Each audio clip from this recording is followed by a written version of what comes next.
Արևամանուկ հոգեբանասոցիալական աջակցության հիմնադրամը նշում է իր 25-ամյակը կազմակերպություն, որը Գյումրուց սկիզբ առած իր մարդասիրական ու մասնագիտական առաքելությամբ դարձել է հույսի ու վերականգնման խորհրդանիշ ոչ միայն Շիրակի մարզում, այլև ամբողջ Հայաստանում։ Արևամանուկը ինձ համար եղել է ոչ միայն իմ առաջին աշխատավայրը, այլև մեր փոքրիկ քաղաքում կանաչ օազիս։ Ամենամեծ ձեռքբերումը համարում եմ ավելի շատ կոնցեպտուալ, ավելի շատ հոգեթերապևտիկ ուղղության, գիտական ուղղության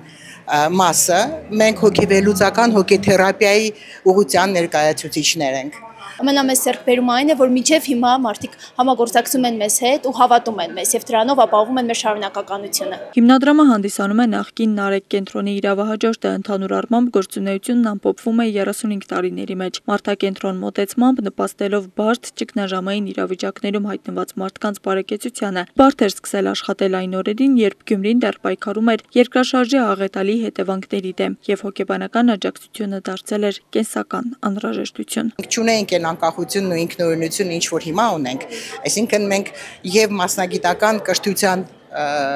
տեսանկյունից եւ փորձի տեսանկյունից անպայման մեր հայացքը ուղղում ենք հենց ֆրանսիացի այն բոլոր մասնագետներին, ովքեր աննկարագրելի մեծ գործ են արել հոգեբանության զարգացման համար եւ մարդկանց օգնելու տեսանկյունից, նույնպես տառապանքը մեղմելու տեսանկյունից։ Այսօր 25 տարի անց Արևամանուկն իր շուրջն է համախմբել բարձր որակավորում ունեցող մասնագետների, ովքեր ի վիճակի են տրամադրել համալիր եւ խորքային ծառայություններ, բռնության կանխարգելումից մինչեւ հետտրավմատիկ աջակցություն, անհատական եւ խմբային թերապիաներից մինչեւ կրթական ծրագրերու վերապատրաստումներ։ Մեր նպատակն է զարգացնել հոգեկան առողջությունը, ծառայություն որակյալ ծառայություններ մատուցել հոգեկան առողջության ոլորտում, աջակցել դժվար իրավիճակում հայտնված անձանց։ Այսօր էլ շարունակվում են մեծածավալ ծրագրերի իրականացումը, հիմնադրամը մեկնարկեց մանկություն առանց բռնության ծրագիրը։ 25-ամյակին հիմնադրամի կողքին են մարդիկ, ովքեր որևէ փուլում համագործակցել են, սովորել Արևամանուկից, դարձել են գործընկերներ կամ պարզապես հարազատ մարդիկ։ Հարուստ ենք այդ համագործակցությամբ։ Առանց համագործակցության որևէ կառույց չի կարող առաջ գնալ եւ 25-ամյակ այսպես նշելու եւ գործունեության 35 տարիները կամ հոգեբանական ծառայության 35 տարին այսպես նշելու միտքը կապված է նրա հետ, որ եւս մի անգամ հանդիպենք համագործակցող կառույցների հետ։ Արևամանուկի ճանապարհը հստակ ապացույց է, որ հոգատարությունը, մասնագիտացումը ու հետևողական աշխատանքը կարող են փոխել կյանքեր։ Այս հիմնադրամի պատմությունն այն մասին է, թե ինչպես կարելի է վերականգնել մարդուն, նույնիսկ երբ ամբողջ քաղաքը փլվել է իր շուրջը։ Տիկին Արմինեն առանձնացնում է նաև վերջին 5 տարիները, որոնք ոչ պակաս դժվար էր հաղթահարելը։ Միշտ լիքն է եղել այդ ընթացքում մեր կենտրոնը մարդկանցով, եւ եթե մենք կարողացել ենք օգնել, ամոքել, սատարել, ինձ թվում է կարողացել ենք, ապա ես դրա համար միայն ուրախ եմ։ 25 տարիները լի են ցավով ու բուժմամբ, դժվարություններով ու հաղթահարումներով, բայց ամենից առաջ մարդկանցով։ Իսկ այդ մարդիկ են, որ այսօր շարունակելու են Արևամանուկի պատմությունը, հավատարիմ հիմնադրամի սկզբունքին՝ լինել մարդասիրական արժեքներին հավատարիմ։ Ամենակարևոր սկզբունքը մարդասիրական արժեքներին հավատարիմ մնալն է եւ պրոֆեսիոնալ էթիկայի կանոններին հավատարիմ մնալը։ Աստղիկ Խաչատրյան, Խանո Վանեսյան, այսօր։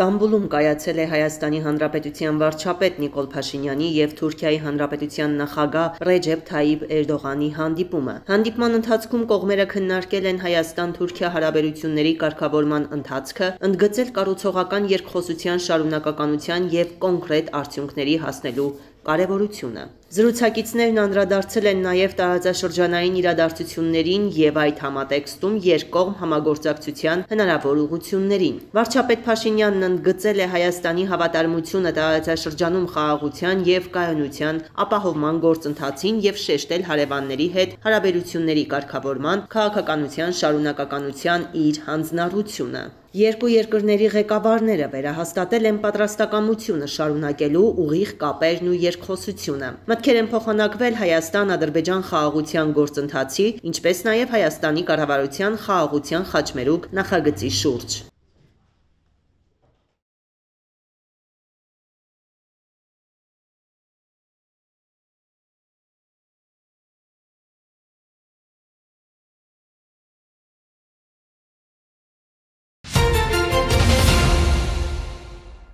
Ինչով եմ զբաղվելու պարտադիր զինվորական ծառայությունից զորացրվելուց հետո։ Ցանկացած զինծառայող գոնե մեկ անգամ այս հարցն իրեն տալիս է։ Մտահոգ են հատկապես նրանք, որոնք մինչև բանակ գնալը չեն հասցրել մասնագիտություն ստանալ։ Աշխատանքի եւ սոցիալական հարցերի նախարարության ուսումնասիրությունները փաստում են, որ բանակից զորացրված տղաներն այն տարիքային ու թիրախային խմբում են, որոնք դժվարությամբ են աշխատանք գտնում։ Վիճակագրությունը հստակ խնդիր էր ցույց տալի, որ 20-ից հետո արական սեռի ներկայացուցիչ խնդիր ունեն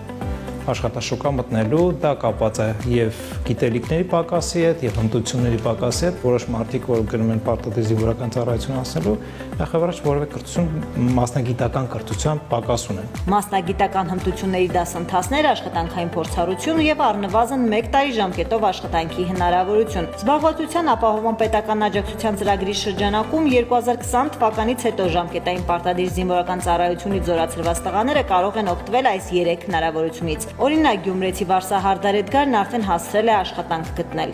Բանակ երտալս ես սովորում էի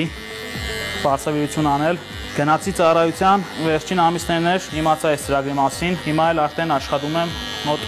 1 տարի համարյա կլինի։ 1-2 ամիս սովորում եմ, դեռ 2-ից 3 ամիս սովորելու եմ, դրանից հետո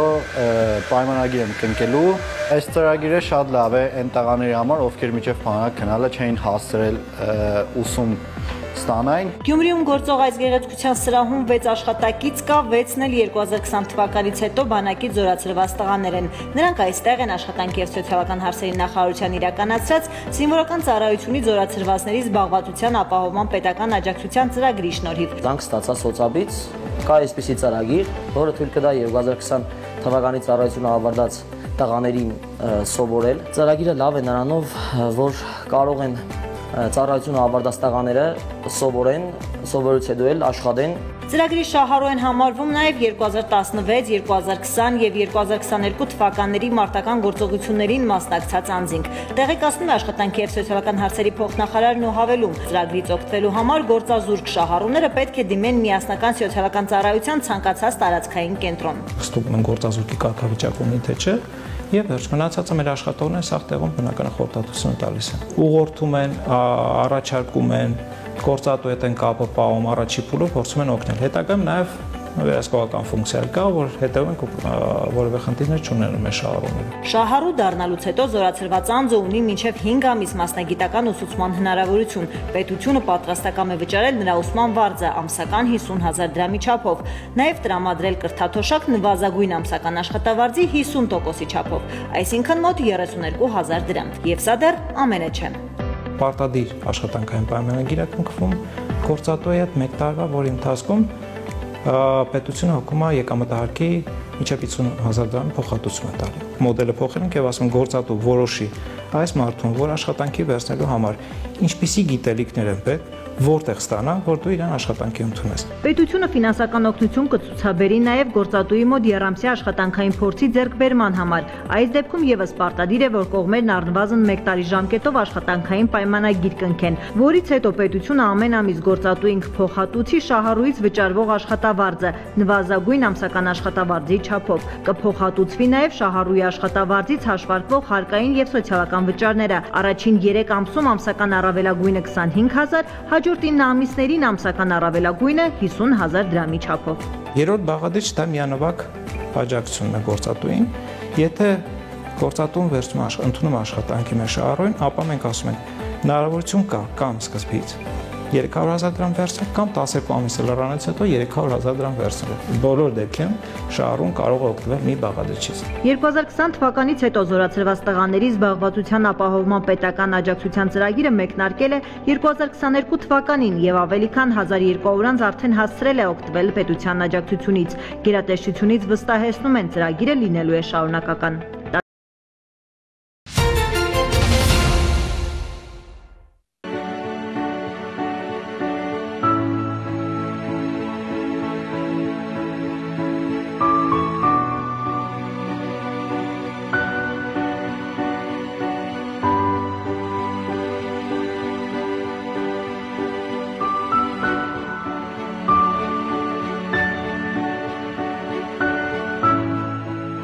Բացատրելի, բայց մինչև հիմա ոնց է չավատամ։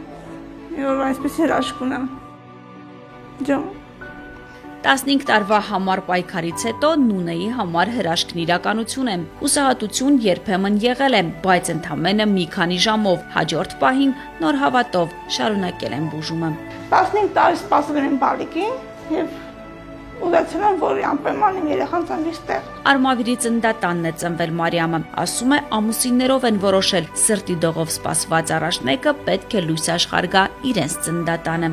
Ես չեմ կասկածել այստեղի ոչ մի պայմաններին։ Դրա համար եկել եմ այս կոնսուլտացիան, ամեն ինչը եկել եմ այստեղ մինչև իմ բալիկի ունենալը։ Սա մեր նոր վիրասրահն է, սարքավորումները նոր են եւ այս նարկոզի ապարատով, մոնիտորներով, կոագուլյատորով, արտածծիչ, մի խոսքով այստեղ ամեն ինչ նոր է։ Մենք ոչ մի բանի խնդիր չունենք։ Եթե ինչ որ մի խնդիր լինում է, հարցը բարձրաձայնում ենք, երևի թե մոտական 1 ամսվա ընթացքում այդ մենք ձեռք ենք բերում ունենում ենք, ի շնորհիվ մեր տնօրինության, որը պատրաստական յուրաքանչյուր հարց լսում եւ արձագանքում է դրական։ Ծնարանային բլոկին կից այս վիրահատարանում կատարվում են միայն կեսարյան հատումները։ Բժիշկն ասում է կեսարյան հատման չեն գնում, եթե չկա բժշկական ցուցում։ Մինչև ծննդալուծում 37 շաբաթականում բարձրանում են վերև այստեղ։ Կոպիտ ասած էքսկուրսիա են գալիս բաժանմունքում։ Բացատրում ենք, խոսում ենք, ցույց ենք տալիս եւ ծնարանային բլոկը, եւ մանկականը, եւ հիվանդասենյակները զրուցում ենք եւ այո, շատ ժամանակ այդ վախի մթնոլորտը շատ հեշտ անցնում է։ Կեսարյան հատումների աճի զսպմանը նպաստում է նաև էպիդուրալ անզգայացումը։ Շուրջ 1 տարի է այն ներառվել է պետական պատվերով տրամադրվող բուժծառայությունների ցանկում։ Էպիդուրալ անզգայացումը վերջին ժամանակներում շատացել է մեզ մոտ։ Երևի դա պայմանավորված է անվճար, որ փոխվեց անվճար արդեն հիմա մեզ տրամադրված է նախարարությունից, որի համար շատ շնորհակալ ենք իրենց։ Բժիշկի հետ խորհրդակցել եմ, բժիշկը մեզ տեղեկացրել է, որ պիտի ուղղորդեն Երևան, բայց ես հրաժարվել եմ, որովհետև այստեղ ավելի մոտիկ էր ինձ, շատ վստահելի, շատ ապահով ձեռքերում իմ բալիկը ծնվեց, ամեն ինչ նորմալ է, ես էլ նույնպես, հիմա փառք Աստծո, այսօր արդեն ոտքի եմ, քայլում եմ, բալիկիս էլ խնամում եմ։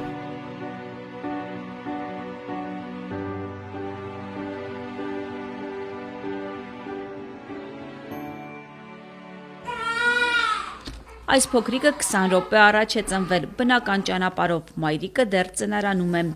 Ծնվել է բալիկ, առողջ ճիչով, մկանային տոնուսով, մաշկի գույնը նորմալ, համապատասխանում է ֆիզիոլոգիայի նորմերին, ոչ մի շեղում չենք ունեցել, բալիկը բերվել է բաժանում, կատարվել է նախնական բոլոր պրոցեդուրաները, ստացել է վիտամին կան, դեռ սպասում ենք մամայի տեղափոխությանը, որպեսզի բալիկը համատեղ գտնվեն պալատում։ Արմավիրի ծննդատան նորածնային բաժանմունքը եւս հագեցած է բոլոր անհրաժեշտ սարքավորումներով։ Մենք ունենք փոքր քաշով բալիկների համար խնամքի բոլոր հնարավորությունները, արհեստական շնչառության օժանդակ սարք, հայֆլոն, ունենք սիփափը, տաքացնող լամպաները, ինֆուզորը, հիպերբիլիրուբինեմիա ունեցող, այսինքն դեղնուկով երեխաների համար ունենք ֆոտոթերապիայի սարքը։ Ծննդաբերությանը, կերակրմանն ու ծնողավարությանը այստեղ հղիները բոլոր մանրամասներով ծանոթանում ու պատրաստվում են հաճախելով մայրության դպրոց։ Իմ հղիությունը 38 շաբաթական է, որոշել եմ ստեղ ծննդաբերել բնական ճանապարհով, ստեղի հիվանդանոցի ինձ մոտիկ է, հարմար է եւ վստահելի։ Արմավիրի ծննդատանը տարեկան լույս աշխարհ է գալիս շուրջ 700 երեխա։ Այստեղ ամբողջ ծավալով կատարվում են նաեւ գինեկոլոգիական գրեթե բոլոր վիրահատությունները։ Իսրայելի եւ Իրանի միջև արդեն 1 շաբաթից ավելի շարունակվող հակամարտության ապաեսկալացման նշաններ առայժմ չկան։ Կողմերը շարունակել են հարվածները նաեւ այս գիշեր։ Իսրայելի բանակը հայտարարել է Իրանում հարվածների նոր ալիք սկսելու մասին։ Պայթյուններ են լսվել Սպահանում, որտեղ գտնվում է Իրանի միջուկային հետազոտությունների խոշորագույն համալիրը։ Ըստ իրանական լրատվամիջոցների վտանգավոր նյութերի արտահոսք չի եղել։ Իրանական Ղոմ քաղաքը եւս տուժել է։ Բնակելի շենքին հասցված հարվածներից 2 մարդ է զոհվել, այդ թվում 16-ամյա պատանի։ Կան նաեւ վիրավորներ։ Ղոմից ոչ հեռու է գտնվում Ֆորդոյի միջուկային օբյեկտը։ Իսկ Իրանի հասցրած հարվածներից Թել Ավիվից ոչ հեռու գտնվող Հոլոն քաղաքի շենքերից մեկում հրդեհ է բռնկվել։ Ուժածներ չկան։ Թել Ավիվի երկնքում նույնպես աշխատել են հակաօդային պաշտպանության համակարգերը։ Իսրայելի հարավում ևս հնչել են օդային տագնապի ազդանշաններ։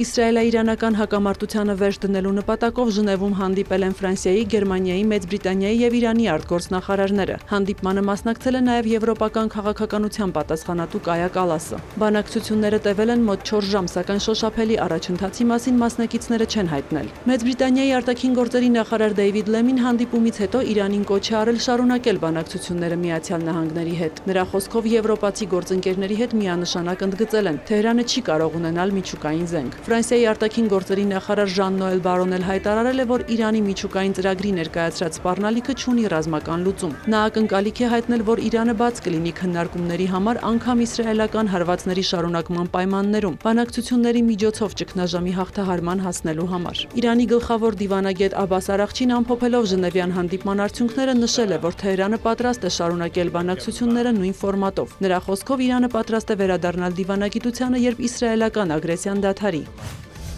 ՄԱԿ-ի անվտանգության խորհրդում ևս քննարկվել է Մերձավոր Արևելքում տիրող իրավիճակը։ ՄԱԿ-ում Իրանի եւ Իսրայելի դեսպանները միմյանց մեղադրել են միջազգային օրենքները խախտելու մեջ։ Իրանը խոստացել է իրականացնել իր ինքնապաշտպանության իրավունքը, որքան դրա կարիքը լինի։ Իսրայելի դեսպանը հայտարարել է, իրենք կանգ չեն առնի, մինչև չվերանա Իրանի ներկայացրած միջուկային սպառնալիքը։ ՄԱԿ-ի գլխավոր քարտուղար Անտոնիո Գուտերեշը զսպվածության կոչ է արել եւ նախազգուշացրել, երկու երկրների միջև հակամարտության սրացումը կարող է բորբոքել կրակ, որն այլևս ոչ ոք չի կարող վերահսկել։ Իր հերթին Իրանի դեսպանը ՄԱԿ-ի գլխավոր քարտուղարին բողոք է ներկայացրել ատոմային էներգիայի միջազգային գործակալության ղեկավար Ռաֆայել Գրոսիի դեմ։ Նա ՄԱԿ-ում Սաիդ Իրավանին քննադատել է Գրոսիի մոտեցումն Իրանի խաղաղ միջուկային գործունեության դեմ, նշելով. «Ժամանակն է վերջ դնել անգործությանը եւ քննադատել Իսրայելի գործողությունները»։ Գրոսին ավելի վաղ հայտարարել էր, որ Իսրայելի հարձակման պահին Իրանը միջուկային ռումբի ստեղծմամբ չէր զբաղվում։ Իսրայելի զանգվածային հարվածներն Իրանին տեղի են ունեցել Թեհրանի եւ Վաշինգտոնի միջև բանակցությունների 6-րդ փուլից ընդամենը 2 օր առաջ։ Իրանի արտաքին գործերի նախարարի խոսքով դա ստիպել է իրենց կորցնել Միացյալ Նահանգների նկատմամբ վստահությունը։ Հնարավոր է նրանք մտքում արդեն ունեին այդ ծրագիրը եւ բանակցությունները գուցե նրանց հարկավոր էին դադարեցնելու համար։ Մենք չգիտենք արդյոք կարող ենք վստահել նրանց, նշել է Աբբաս Արաղչին։ ԱՄՆ նախագահ Դոնալդ Թրամփն էլ եւս մեկ անգամ հայտարարել է, որ Իրանը եթե ոչ շաբաթների, ապա ամիսների ընթացքում միջուկային զենք կստեղծեր եւ կրկնել է.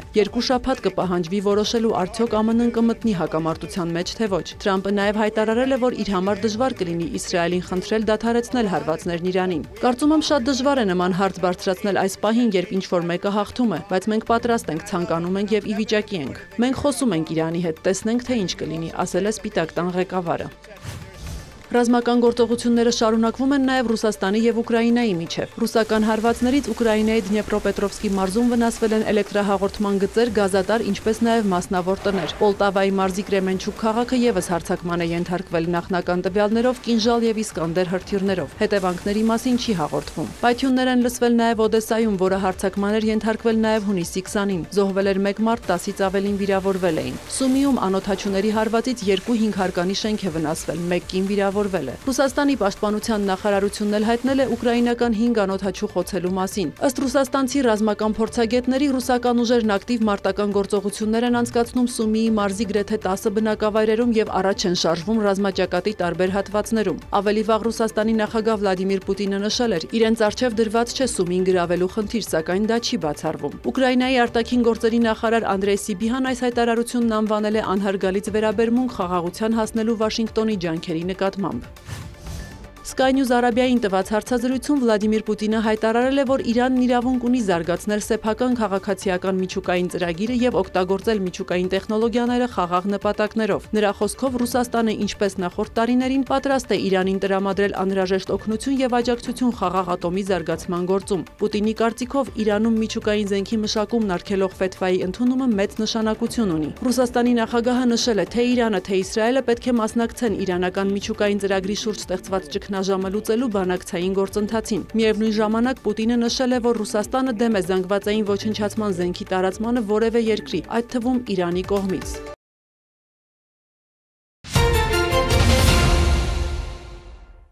2024 թվականին նորատուսի թիվ 2 մանկապարտեզին Գավառի համայնքապետարանի կողմից տարբեր տեսակի հատկացումներ են կատարվել արկա խնդիրների լուծման նպատակով։ Հատկացումներն իրականացվել են համայնքի 2024 թվականի բյուջեից։ 1.110.000 դրամ կապիտալ դրամաշնորհի շրջանակներում ձեռք է բերվել 2 հատ մանկական պահարան, գրասենյակային 2 աթոռ, նվագարկիչ, դարակաշար, փոշեկուլ, 2 աշխատանքային գրատախտակ, 2 ջեռուցման կաթսա, խոհանոցի համար մետաղական սեղան եւ խոթնձիչ բակային տարածքների մաքրման համար։ Դրամաշնորհներով ձեռք բերված գույքը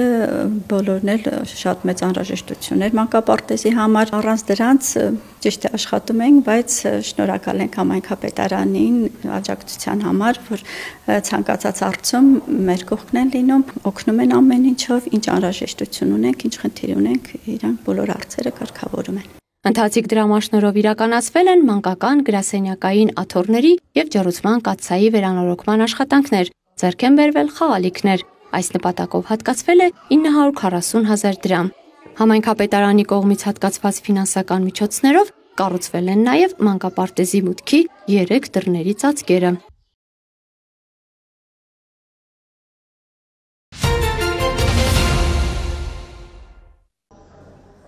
Եվրամիության դեսպանները, Սյունիքի մարզային եւ համայնքային իշխանությունների ներկայացուցիչները հանդիպել են արձանագրելու դիմակայուն Սյունիք Թիմ Եվրոպա նախաձեռնության առաջընթացը եւ քննարկելու արկա կարիքները։ Ես վստահ եմ, որ մեր ծերտ համագործակցության արդյունքում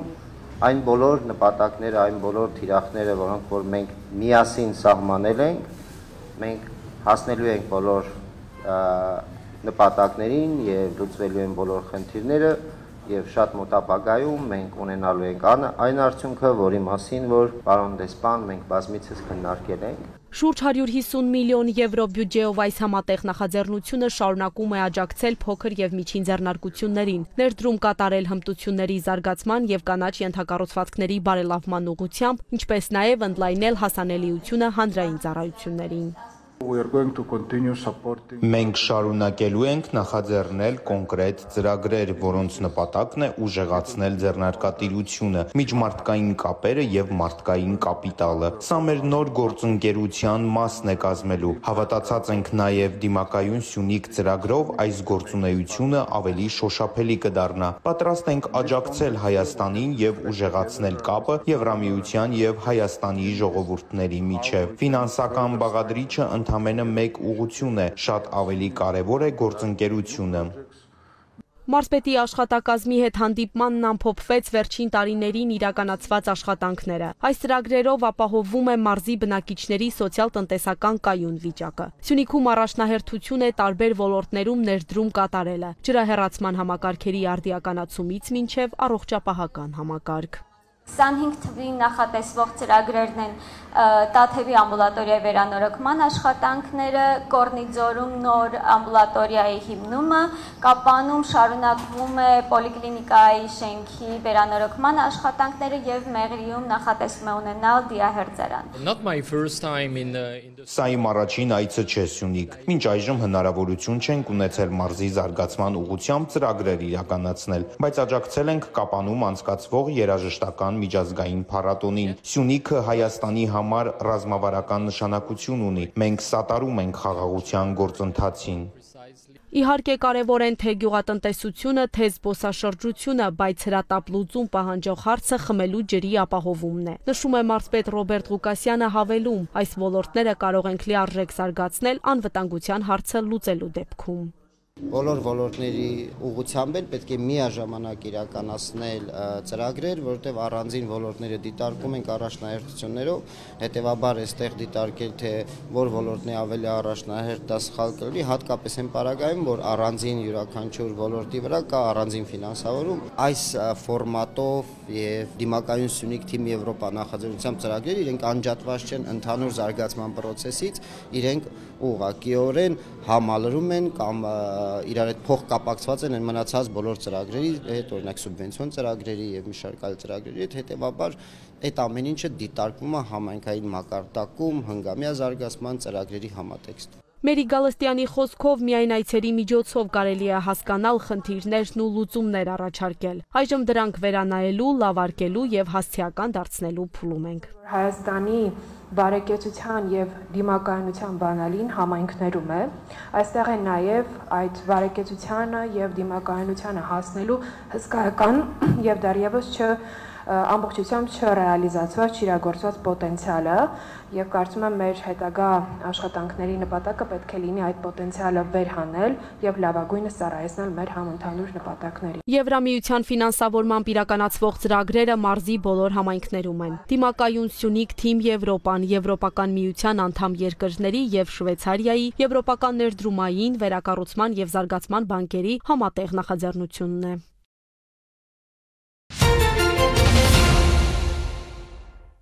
Քրեական ոստիկանության Երևան քաղաքի վարչության անձի հետախուզման բաժնի ծառայողները ստացել էին օպերատիվ տեղեկություն, որ մայրաքաղաքի Կաշեգործների փողոցում բնակվող տղամարդն ապօրինի կրում է հրազեն։ Տեղեկությունն իրացվեց մայրաքաղաքի պարեկների հետ համատեղ։ Հունիսի 18-ին ժամը 23:30-ին Այվազովսկու փողոցում գտնվող հյուրանոցային համալիրի իր աշխատասենյակում 42-ամյա տղամարդը ձերբակալվեց եւ ներկայացվեց վարչություն։ Երևանի եւ Նուբարաշեն վարչական շրջանների քննչական բաժնում նախաձեռնվեց քրեական վարույթ, որի շրջանակներում տղամարդու աշխատասենյակում կատարվեց զննություն, հայտնաբերվեց Կալաշնիկովի ինքնաձիգ, 2 մարտական ատրճանակ Վալտեր ու Մակարով, ամբողջովին լիցքավորված ինքնաձիգի փամփշտատուփ, եւս 30 փամփուշտ եւ 2 դանակ։ 42-ամյա տղամարդը ձերբակալվել է, նախաքննության հանգամանքները պարզվում են։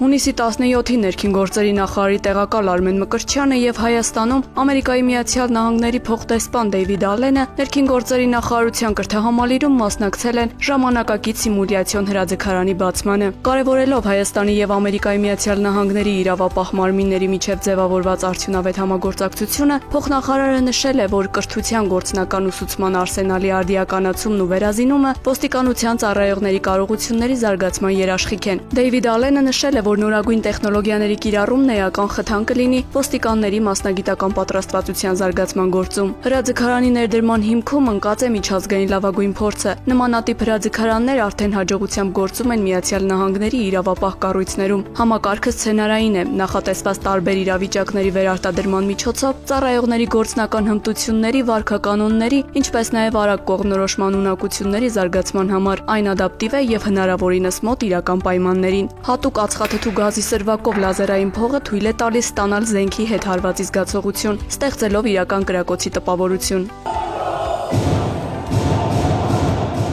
Տեսանյութերի կիրառումը կարևոր է, քանի որ այն հնարավորություն է տալիս վերլուծել մարդկանց շարժուձևը, դեմքի արտահայտությունները, դիմախաղը, ինչի հիման վրա հնարավոր է ճիշտ գնահատականներ տալ եւ մշակել համապատասխան արձագանքներ։ Համակարգում հնարավոր է ներառել շուրջ 900 սցենար, ինչն ապահովում է իրավիճակների լայն շրջանակի մոդելավորում գործնական պատրաստվածության բարձր մակարդակի հասնելու համար։